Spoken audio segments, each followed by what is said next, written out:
संसद में बजट सत्र के दूसरे दिन आज लोकसभा में स्पीकर ओम बिरला के खिलाफ अविश्वास प्रस्ताव पर चर्चा होगी। लोकसभा में दोपहर 12:15 बजे अविश्वास प्रस्ताव पर चर्चा की शुरुआत होगी। संसदीय कार्य मंत्री किरण रिजिजू चर्चा की शुरुआत करेंगे। बीजेपी की तरफ से रविशंकर प्रसाद, निशिकांत दुबे, अनुराग ठाकुर, जगदम्बिका पाल, तेजस्वी सूर्या और भर्तहरि महताब सरकार का पक्ष रखेंगे। 2 दिन चलने वाली चर्चा पर गृहमंत्री अमित शाह बुधवार को जवाब देंगे। संसद में बजट सत्र के पहले दिन नेता विपक्ष राहुल गांधी ने मिडिल ईस्ट के हालात पर चर्चा की मांग की। उनका कहना है कि खाड़ी के हालात पर भारत के स्टैंड को खुद पीएम मोदी सदन के सामने रखें। राहुल ने आरोप लगाया कि पीएम मोदी घबराए हुए हैं और इसीलिए वो बार बार चर्चा से भाग रहे हैं।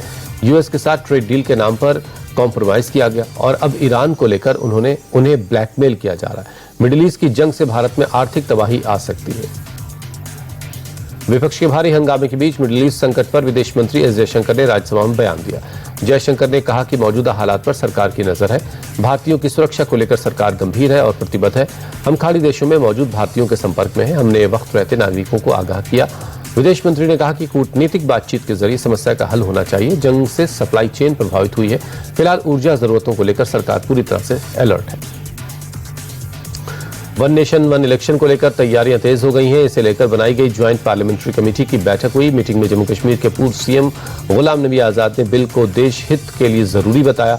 उन्होंने सभी चुनावों को एक साथ करवाने की वकालत की। कमेटी के चेयरमैन पीपी चौधरी ने बैठक की अध्यक्षता की।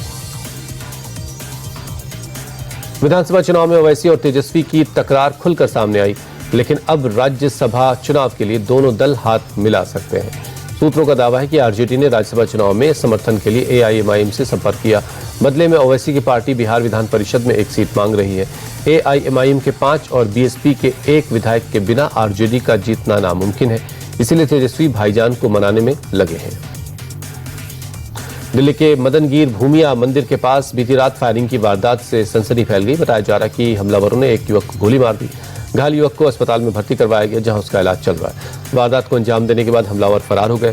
फिलहाल पुलिस मामले की जांच कर रही है। इंदौर के बाढ़ गंगा इलाके में एक निर्माणाधीन मकान की छत गिरने से 2 मजदूर घायल हो गए। सूचना मिलते ही पुलिस की टीम मौके पर पहुंची और स्थानीय लोगों की मदद से घायलों को अस्पताल पहुंचाया गया। पुलिस के मुताबिक दोनों को मामूली चोटें आई हैं और दोनों मजदूर पूरी तरह ठीक हैं। पुलिस मामले की जांच कर रही है।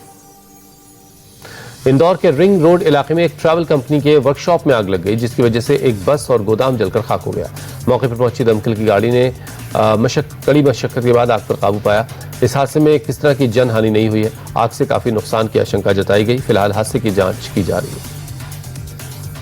महाराष्ट्र के भिवंडी में एक गोदाम में भीषण आग से अफरा तफरी मच गई। स्थानीय लोगों की सूचना पर दमकल विभाग की टीम मौके पर पहुंची और काफी मशक्कत के बाद आग पर काबू पाया। बताया जा रहा है कि फल बाजार के पीछे कचरा पड़ा था, जिसमें आग लग गई थी और देखते ही देखते इसने गोदाम को अपनी चपेट में ले लिया। हादसे में किस तरह की जनहानि नहीं हुई है। गुरुग्राम के सिद्धरावली इलाके में बीती रात बड़ा हादसा हो गया। एक निर्माणाधीन सोसाइटी की दीवार गिरने से 7 मजदूरों की मौत हो गई, जबकि 4 जख्मी हैं और अस्पताल में उनका इलाज चल रहा है। बताया जा रहा है कि हादसे के वक्त मजदूर दीवार के पास काम कर रहे थे और तभी अचानक जोरदार आवाज के साथ दीवार भरभरा कर गिर गई। खबर मिलते ही प्रशासन, एसडीआरएफ की टीम मौके पर पहुंची। हादसे की वजहों की जांच की जा रही है। आंध्र प्रदेश के कडप्पा में एक घी का टैंकर पलटने से बड़े पैमाने पर घी सड़क पर फैल गया। जैसे ही स्थानीय लोगों को इसकी खबर मिली, वो मौके पर पहुंच गए और गिरे हुए घी को लूटने की होड़ मच गई।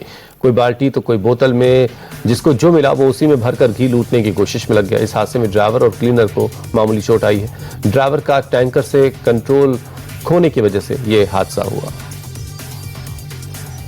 मैक्सिको की नौसेना ने प्रशांत महासागर में पकड़ी गई ड्रग्स की खेप का वीडियो जारी किया। मैक्सिको की नेवी के मुताबिक एक अभियान के दौरान करीब 2 टन कोकीन जब्त की गई। नेवी के वीडियो में ड्रग्स तस्करों के जहाज से पानी में बहते हुए ड्रग्स को पैकेट नजर आ रहे हैं। समंदर में क्रिमिनल गतिविधियों के रोकथाम के लिए नेवी और वायुसेना के अभियान के तहत ड्रग्स की ये खेप पकड़ी गई है।